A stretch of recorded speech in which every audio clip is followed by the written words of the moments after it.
Hey friends, it's Jessie. Welcome back to my channel. Today I have my January TBR for you guys, and if you guys watched my 2018 bookish goals video, which if you didn't, I will leave it linked below, but if you did, you will know that I have a goal of reading 3 books per month. Doesn't sound like a lot, but I am trying to keep things a little bit more reasonable with a bunch of other goals and a lot of life changes happening. So 3 books for every single month. I did choose a couple extras. Some of them are graphic novels or comics. Some are shorter reads. Some I have to do for review. So there's kind of a jumble of things, but I'm hoping that I can make it through the stack. So this is the stack of books that I want to read during the month of January. The first one is The Upside, and this is a memoir of friendship that inspired the acclaimed film. It was originally published as You Changed My Life. I think this looks amazing. Again, this was very short. It is going to be a memoir, which is nice because I tend to read a lot of fiction and not enough nonfiction, so this will definitely help fill that little hole that I have. So I think this sounds really great. It comes out on February 6th, so this is definitely one that is up and coming, so keep an eye out for this one. Then we have Fearless. This is by Sarah Holland. This just came out on the 2nd. This is the buddy read for the month, so if you guys also watched the goals video, you will know that I wanted to get back into some monthly buddy reads and just have a book every single month that we can all just chat about and read together, and I find that it's a little bit more fun and it kind of enhances the reading experience when you get to really dive deep into a lot of these and have bigger discussions with a bunch of people, and it's just so much fun. So I'm diving back into that. This is the selection for January. It is a YA fantasy, and I haven't read a really good YA book in a long time, and this one was getting a lot of raving reviews, and I was just so excited to read it, and I read it within a couple days. I couldn't put it down.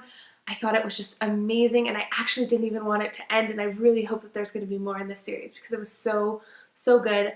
And this is a debut novel, and it just blew me away. So you guys, if you aren't joining or you haven't picked this up, I highly recommend it. So please do, and then join the buddy read. I will leave some more information on the buddy read down below as well.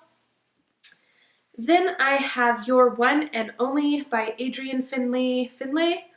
This I actually got from Y'all West last year, and I've had it on my shelf for a while. It doesn't come out until February. So I've just been hanging on to it till a little bit closer to its release date. That way I can read it a little closer to when you guys can actually get your hands on a copy.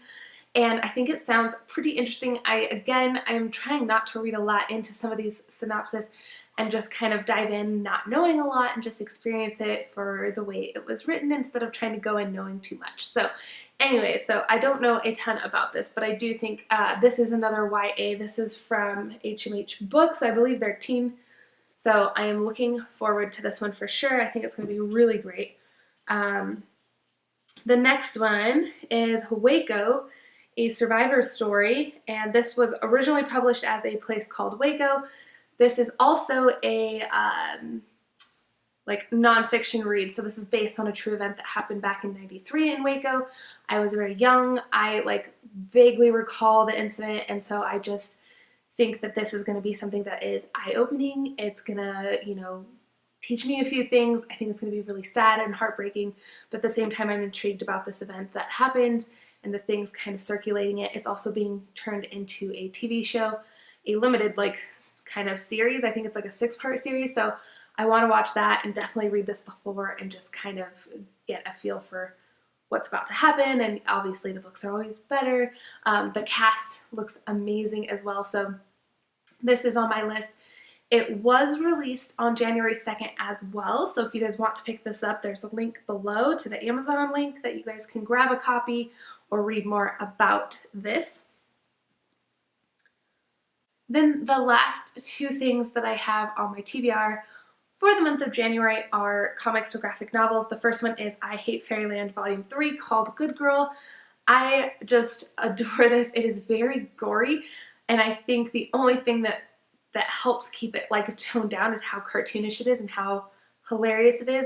It is a little bit definitely mature content. There's a lot of blood and guts and violence, and then there's also language, but it's just so much fun, and I love following Gertie around. I think this is entertaining and just a really great storyline. I loved the first one. The second one I thought like was building, wasn't quite as good as the first one, but I think it was leading up to some stuff. So I think hopefully at least this one is just as good as the first one, is action-packed and funny, like everything that I've kind of come to expect from this series. Then lastly, it was just released a couple days ago. I think it came out a little earlier in the comic shops, but I wasn't able to get my hands on it until the 8th, I believe. No, because today is the 5th. The 2nd? Maybe it came out the 2nd too. I don't even know. Anyways, I'm just excited that I have my hands on it now. It is Saga Volume 8. If you guys have watched this channel or followed my Bookstagram account, you guys will know that I dove into this on a lot of people's recommendations and just devoured the entire series. I was so just in love with everything about this. I love the characters, the world, the art. The narration is probably one of my favorites because it's narrated by the couple's daughter, and I just think it is so amazing. Cannot wait to continue on, see where things go, because there's always a big cliffhanger that just leaves you rocked, and so wanting to continue this as soon as possible and just dive in because I'm so excited to finally have a copy in my hands. And I think going back to the comics, it's been a long time since I've actually done like a comic or graphic novel kind of like review, and generally I review like 5 at a time. That way I can dive a little bit further into each one, but not each one is super long, so the reviews aren't very long, so I like to kind of combine them into one video. But it's been a little while, so if you guys are interested in seeing me bring that back to the channel, definitely thumbs up, let me know, so I can work on ones that I've read and haven't been able to get reviews out to you guys, or just haven't yet, and I'll add that to this channel lineup as well. So that is everything that I want to read over the month of January. Like I said, I only plan to really read 3 books, and I kind of threw a couple extras in, really hoping that I can actually make it through this. So far I've made it through one of the books, which is exciting. I read Everless like within a few days. It was so good. I really loved it. But yeah, I'm looking forward to the rest of them and just kind of getting this year started off right. And so far, 5 days in and we're off to a great start. So that's super exciting. I would love to know what else is on your guys' TBR. So if you guys have a set TBR, or if there's just one book in general that you really want to read during the month, pop that below and let's chat. Thank you guys so much for tuning in, and I will see you in the next video. Bye.